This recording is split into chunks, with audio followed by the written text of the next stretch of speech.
Hello everybody and welcome to Storm Reads, and I'm going to try to do something a little bit different with my weekly reads. I am going to try to do this kind of like a little bit of a vlog style where whenever I finish books I come in and I talk to you about them instead of waiting until the end of the week. Maybe they'll be fresher in my mind, I don't know. I've read 3 books so far this week, and this is the 3rd of July. One of the books though wasn't counted in my TBR because I finished that before I actually uploaded my TBR, and so it's not really like official part of like the books that I told you about, but I'm gonna go ahead and talk about it here, and that was Murder Off the Books by Tamara Berry. It's the 3rd book in the By the Book, I think that's what it's called, series. It's a really fun cozy mystery series. This is the latest one that just came out this year, and I can't see if I can remember the people. I'm not good with people's names. So this series is about Tess Harrow and her daughter Gertrude, and in the first one they come to her. I think it was her grandfather had a log cabin. It's a very run-down cabin, and like there was no electricity, there's no nothing. But they come here to kind of get away. She's a writer, and she's, you know, working on mysteries and stuff like that. And he also had, I believe, like a store, a hardware store or something. He had a store, and she has decided to turn it into a bookstore and everything. And so in this one she has a new release, and her bookstore is going to be opening kind of like at the same time she's going to have this. But things get a little complicated and don't quite go the way she had planned when her mother shows up. And her mother shows up, and this young man shows up too. And Gertrude is like the only one that knows who he is. And she starts accusing him of being a murderer, like he's a serial killer and you should be in jail. And they're all like, what are you talking about? Like her mother's like, she's like, don't you ever listen to, it's like some podcast or whatever it is. And so yeah, there's this murder podcast that Gertrude listens to, and so she knows all about this guy, and supposedly he has supposed to have killed some women and some older women, and basically it's the, you know, the thing that always happens, it seems like, you know, older woman, they get to them, they want to get their money, and then they kill them type of thing. And well, her mother is like maybe his potential like next victim, and he's come there, and she knows all about, like, her mother, I can't remember her name, but she's like, I know all about, you know, what is about him. She knew all about him and everything. And you find out a little bit later like why she was kind of okay with him like following her around or whatever it is. You know, it was really interesting. I really like this one. It was fun because, like, you know, Gertrude's all about like these podcasts and all that stuff, and the murder of what happened kind of trumped her best-selling book or whatever and her opening of her bookstore, and so she's a little bit bummed about that, but she also wants to try to figure out what happened. And so yeah, it was fun. I enjoyed it. This just overall, this series has been a lot of fun. I like all the characters, and I like the policeman, the detective. He looks like almost identical to the guy that's in her books. I can't remember what the guy in her book's called, but yeah, but he looks almost like, you know, so everybody thinks that this is the detective you've like based your, you know, off of, and he doesn't like that, but I don't know, does he secretly like it? And you get a little bit more kind of about like their relationship or whatever and stuff. And yeah, that was kind of fun. I give it 4 stars. And then I finished, that was on my TBR, Sticking to Her Guns by B.J. Daniels. And this one, it's part of the Colt Brothers investigation series. It's the 2nd one. So now I feel like my stars are aligned, because now I've read 1, 2, and 3, since I had read 3 last year because it was a Christmas one. And I feel better now because I can move forward. And this one was a little bit different in how it started, because it starts off with the heroine, who I don't know why I can't think. Why can I never remember these people's names? I know it's about the hero is Tommy Colt. What is the girl's name? Oh, Bella Worthington. That's it. Okay, so starts out with Bella Worthington is about to get married, and she has a knife in her bouquet, and she is not about to go through with this wedding or whatever. And then you get kind of Tommy's point of view of a few things, and you find out that Tommy and Bella they'd been best friends since they were little and everything, and they just reconnected as adults in a town, because he's a bull rider, I think, or he's a rodeo guy, and they found each other in this town. They kind of reconnected. Nothing like happened or anything, but they just had a blast being, you know, together and all that stuff. And he's pretty sure that he's wanting to marry her, and so he tells his brother James, who opened the cult. Well, it was their father's private investigation service, but he's taking it over.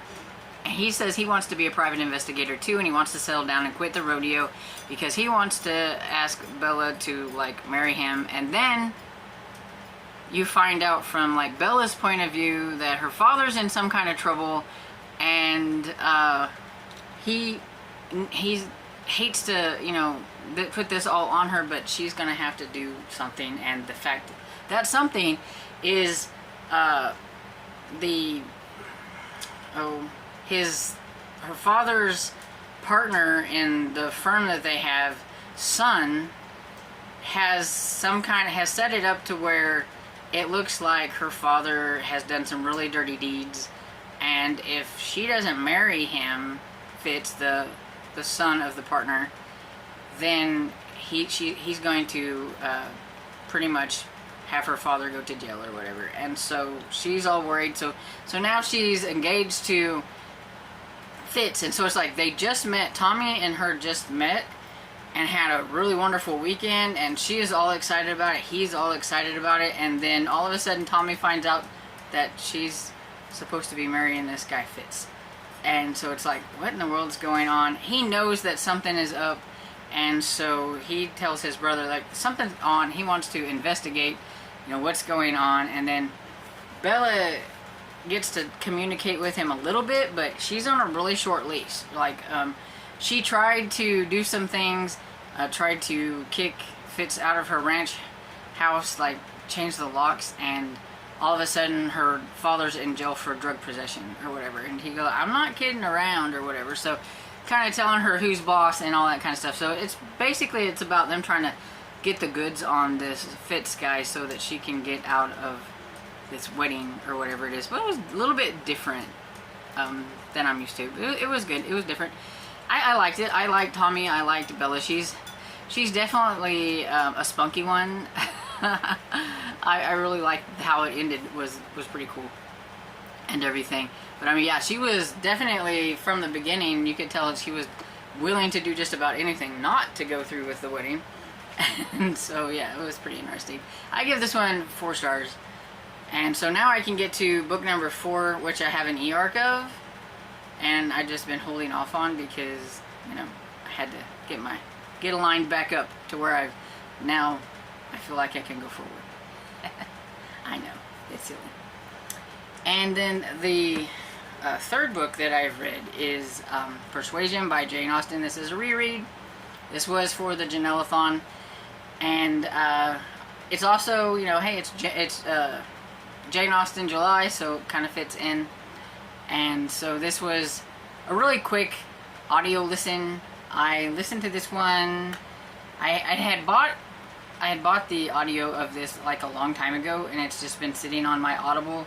I don't have an Audible subscription anymore, but I do have plenty of audiobooks that I have on there. That a lot of them I've never read that I need to get to, but that's something for another day. Anyway, I really liked this one because I thought that the lady had a very pleasant voice, and her name is Greta Scacchi or Scotch. I can't pronounce it. I might put it down here so you can see how it's spelled. But yeah, I can't pronounce it. But I've listened to some other versions of Persuasion that could be kind of dull.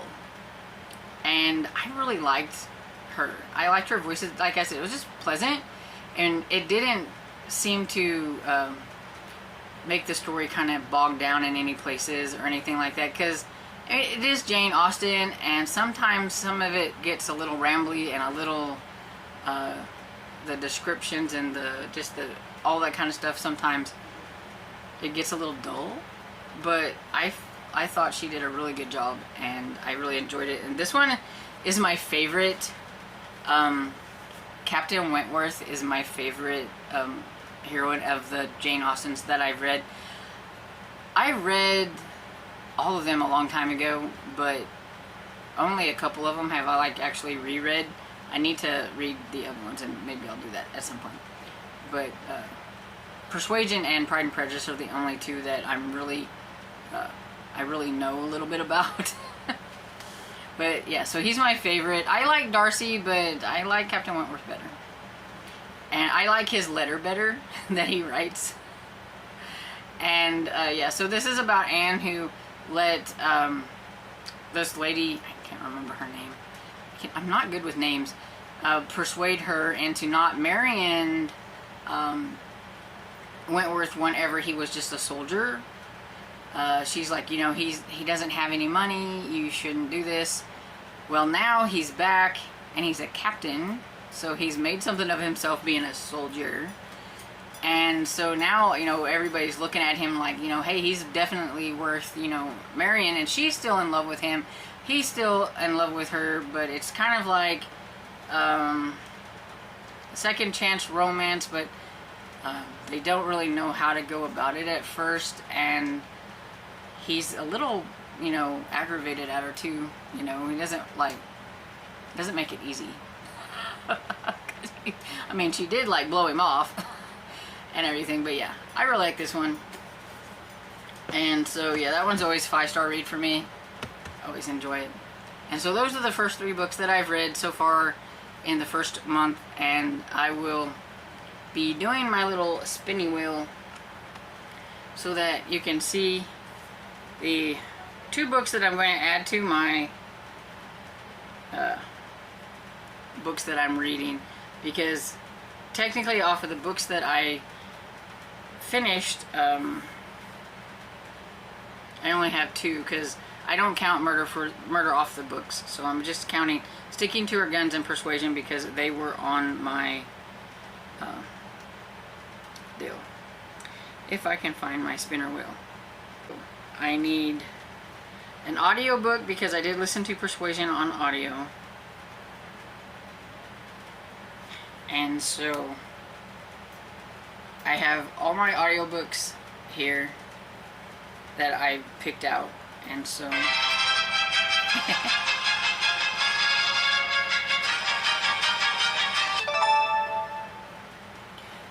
you can see it.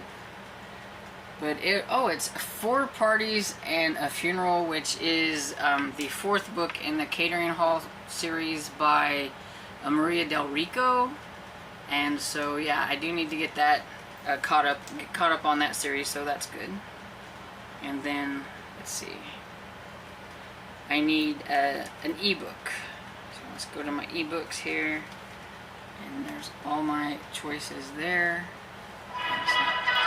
I got different ones for each one.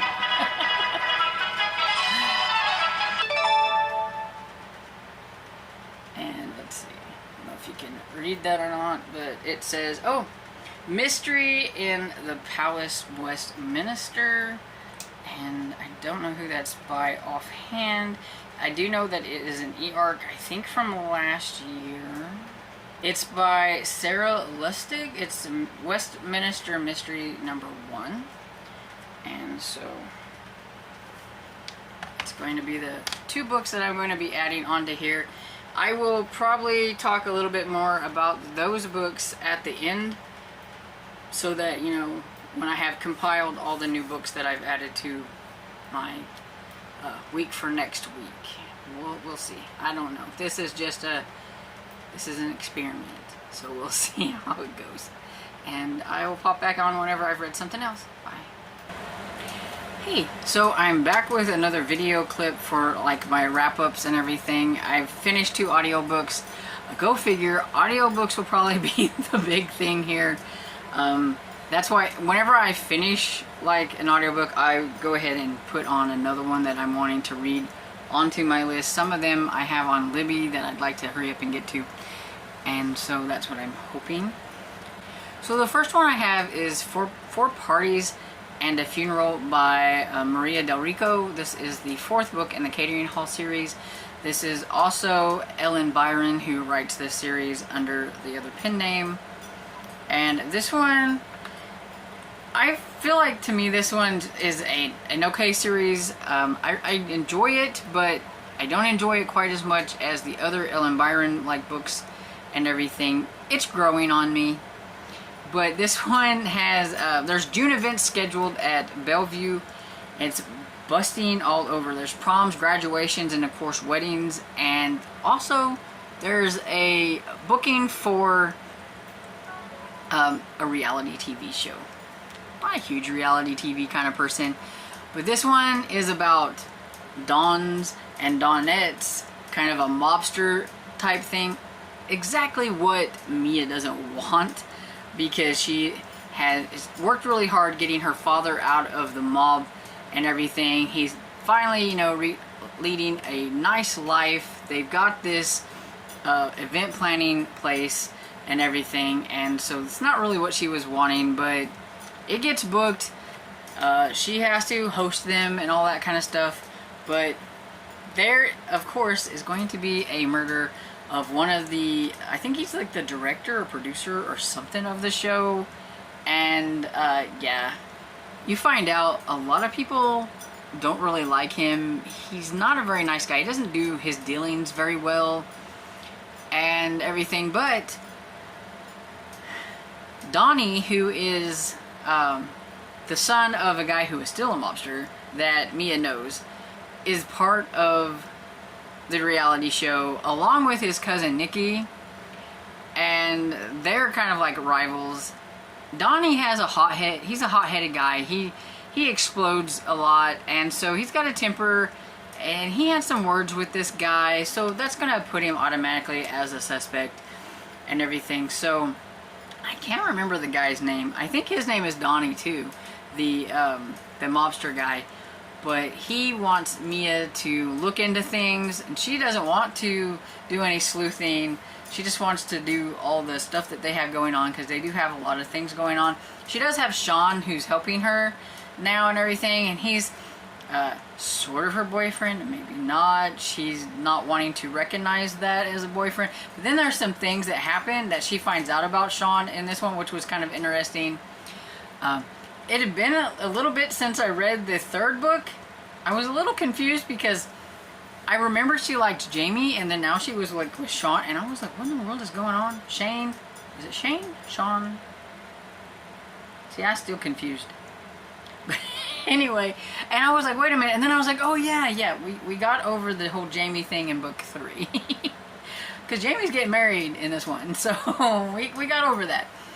But yeah, so it was enjoyable. I just don't really care for like reality TV drama and all that kind of stuff, but I still gave it 4 stars. It was a lot of fun. Just not my favorite series, and I will still read it because I like it, but it's just not going to be like favorite tier series. Her Cajun Country series will have that favorite status and everything.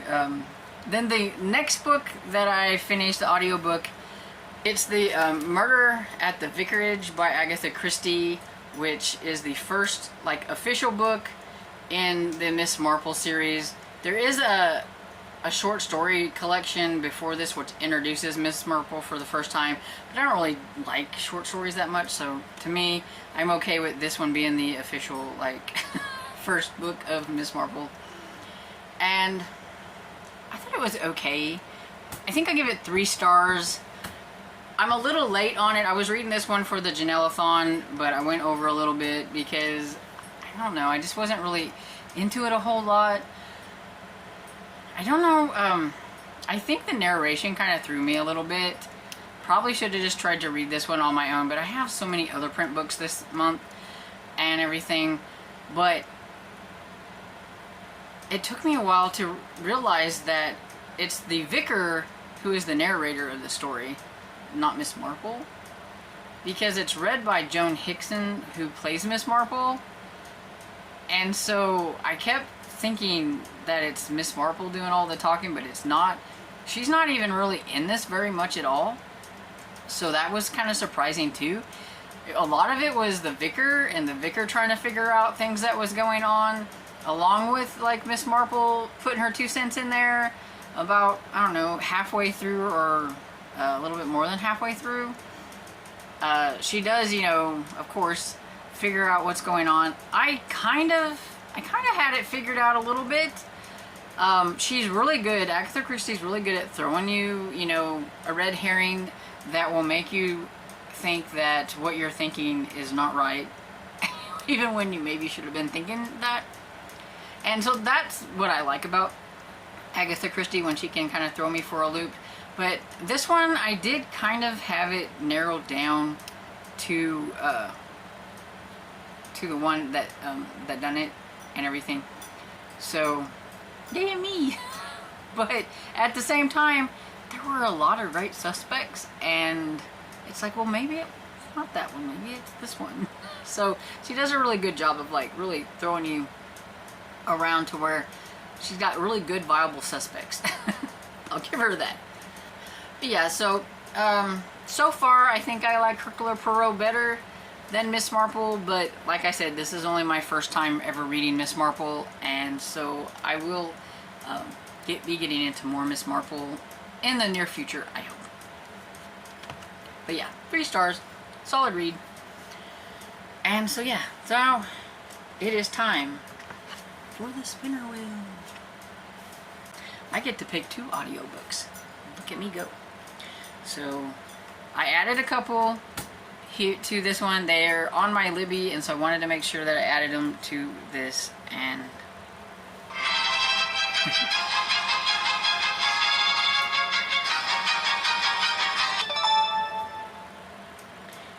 oh, we have City of Nightmares, which I'm really curious about this one. I cannot remember who the author is, but I'll put a picture here so you can see it. Like I said before in the last clip, I will talk more about these books a little later on. If I finish the book within a week, then you'll hear more about it. If not, at the end of the last clip or whatever, I'll kind of give you a rundown on these or whatever. But I'm just picking out my next one so that I know what I'm going to read.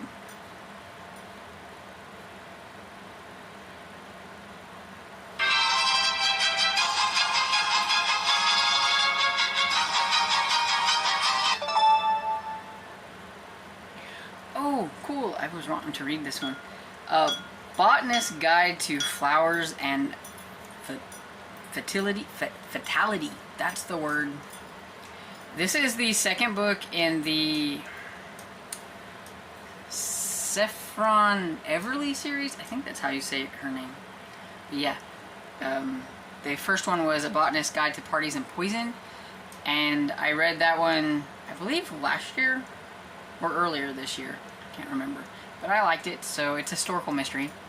And so yeah, so that's cool. I'm excited with both of those. I've been really curious about City of Nightmares. So yeah. Anyway, so I will be back with whatever I finish next in the next clip, and I hope to see you there. Bye. Hello everybody, I am back with probably my last book for the week that I have finished. I don't think I'm close enough to any other books. So this one is The Duke's Wager by Edith Layton. I'm gonna give this one like, I don't know, 3 stars maybe. The one thing I realize about a lot of these like older category type books is that the romance really isn't much of a romance. and I think if this one would have been longer than what it was, that I would have liked it better, because I think you would have got to know the Duke a little bit more. But this is about Regina Berryman and her. She was, after her father died, she was living with her uncle, and her uncle had these tickets to go to the opera. She wanted to go. The, I don't know, maid or somebody in the house told her that she shouldn't go out, that she shouldn't go that night, but nobody told her why she shouldn't go. And the reason why she shouldn't go is because that was the night where all the hookups happen. So that's the night that all the dukes and all those that want to just, you know, find them a mistress or whatever it is, goes to the opera.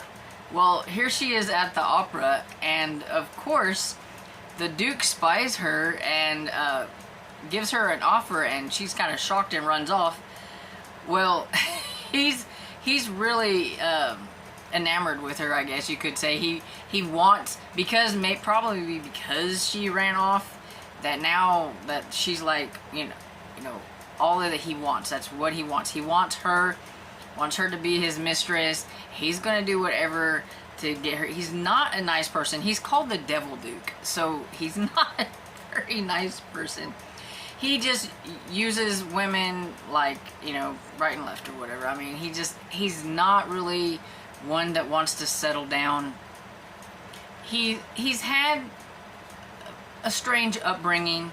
His mother was not the best of mothers, and he learned at a young age what it was like for being with a man and a woman, and so he's a little tainted. And he sometimes you think he doesn't even like how he is, but he sort of puts on this other face or whatever, and just becomes like the Devil Duke or whatever it is. But she doesn't know what to do, because he's got this, like, people stationed out at her house. So as soon as she gets out, like, he's gonna, like, take her, and I mean, he's really serious about, like, he wants her, and she's not really quite sure what to do. So she ends up, you know, getting away and going to the Marquis of Bessecar, because her uncle knew him, and when he died, he told her that guy's name. And so, yeah, so St. John, I think that's his name, he had dealings with her uncle kind of secretly, because he was a merchant and he didn't want to be seen doing dealings with him, but that's kind of how he made a lot of his money and everything. So when she ends up at his home, she tells him, you know, the name of her uncle, and he's like, oh no, what's going on? And she says, you know, she doesn't have any money. She's penniless. She doesn't have anything. She's barely got just a few coins or whatever. She doesn't know where else to go. The Duke made a wager with her that she had so much time to either find her a place of employment, a guy, or, you know, some way of, you know, getting away from being his mistress or whatever, because she doesn't really have anything to do. I mean, she's kind of stuck. And so St. John is not a fan of the Duke of Turquoise, or I don't know how you say his name, but anyway, he doesn't like Jason. They don't get along, so to him this is a way to keep her away from the Duke, and he kind of likes her, so he's going to pretend that he's, you know, taking her away to his home to you know, protect her. But what he thinks he's gonna do is wear her down to where she'll want to be his mistress or whatever, because they're both the same way. They're both horrible people. And so yeah, then the Duke finds out what he's doing, and so then they make a wager, whoever can get her first or whatever it is. And when the Duke is around her, she has like feelings kind of for him. She doesn't understand why she likes the Duke, but definitely his kiss spurs things in her that the Marquis's kiss doesn't.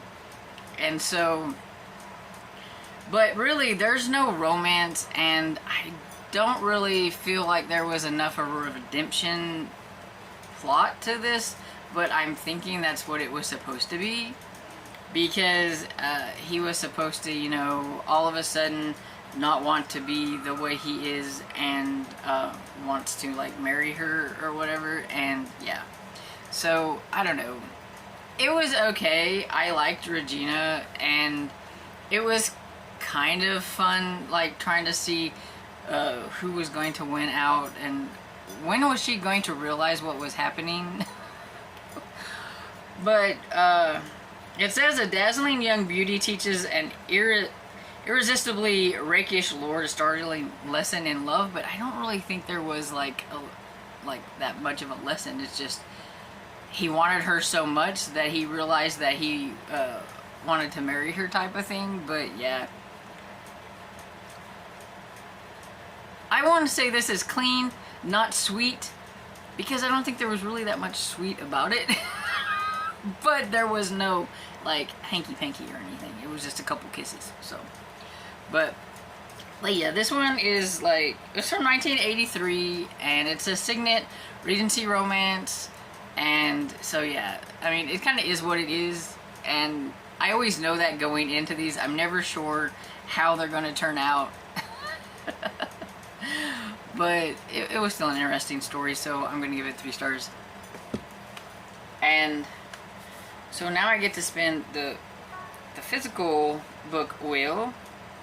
I have like a whole bunch over here, and I only have one Christmas one in here. So if the Christmas one doesn't get picked this go around, then I may forego the spinner wheel on the next one and just pick it, so that I can have at least one Christmas one for Christmas in July.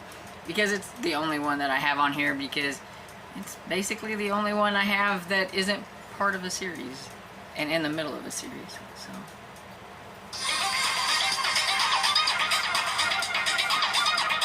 like my noises.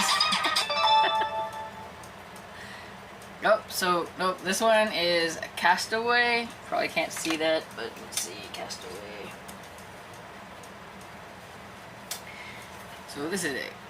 Castaway by Laurel Ames, and this is a Harlequin historical, and it's got like wraparound. It's pretty cool.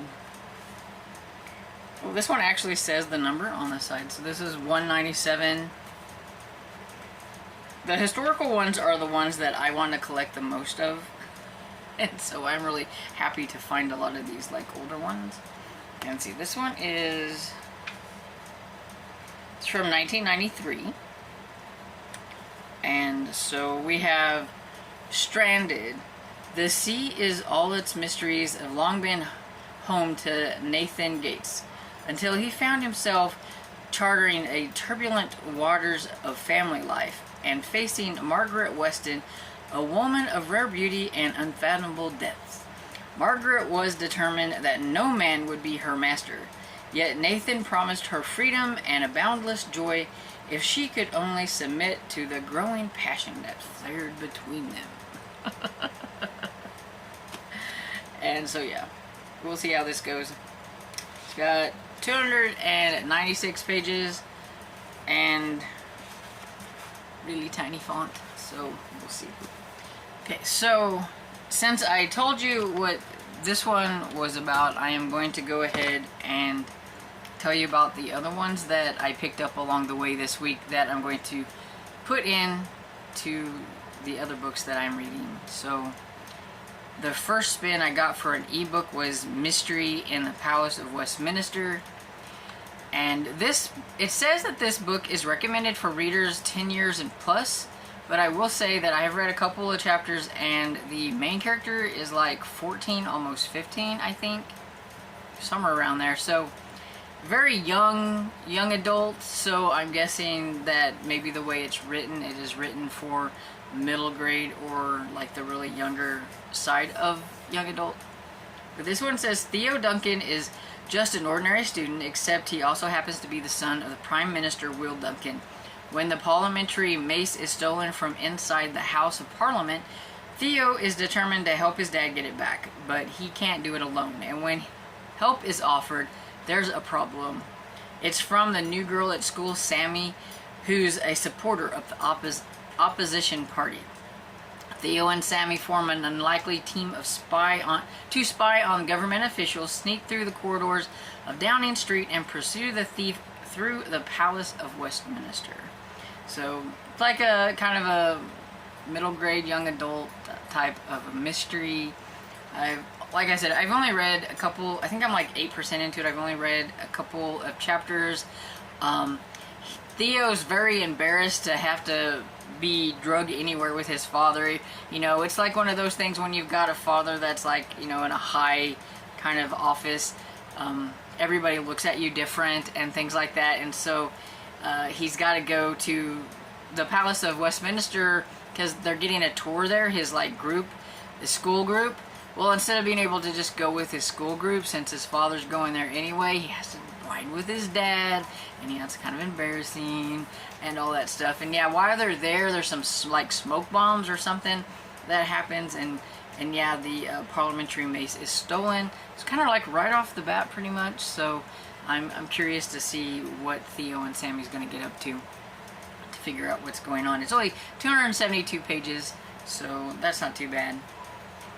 And then one of the audiobooks that I got to replace one of them that I finished is City of Nightmares, and this is the first book in the City of Nightmares duology. And so if I like this one enough, there's just one other one I like that.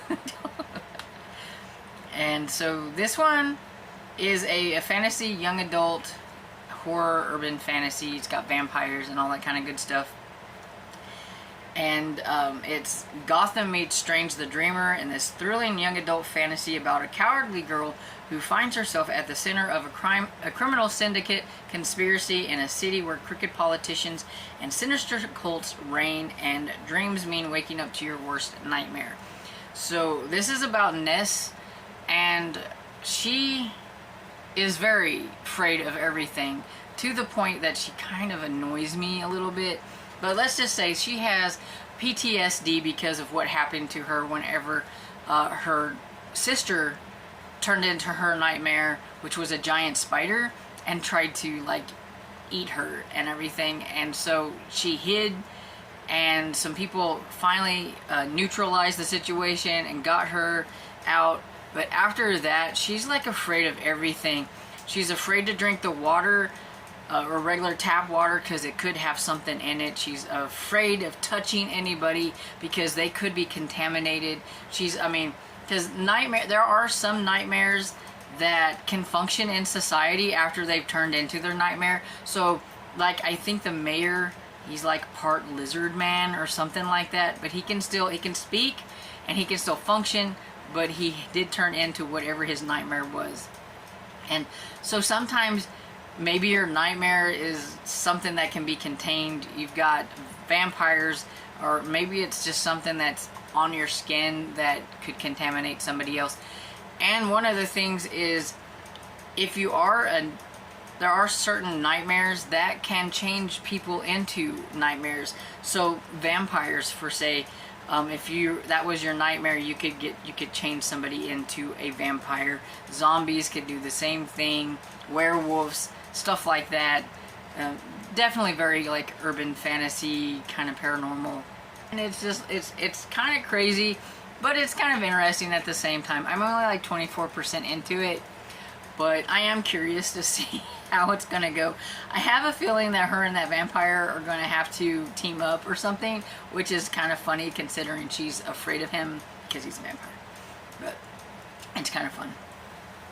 And then the other audiobook that I have is The Botanist's Guide to Flowers and Fatality, and this is by Kate Kavari? I think that's how you say it.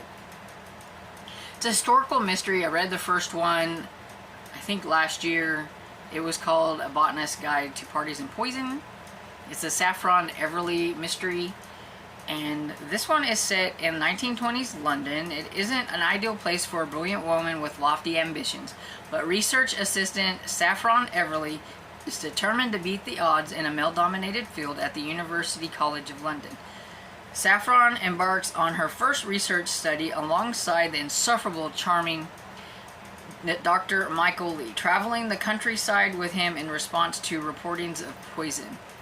But when Detective Inspector Green is given a case with a set of unusual clues, he asks for Saffron's assistance. And so it says the victims, all women, received bouquets filled with poisonous flowers.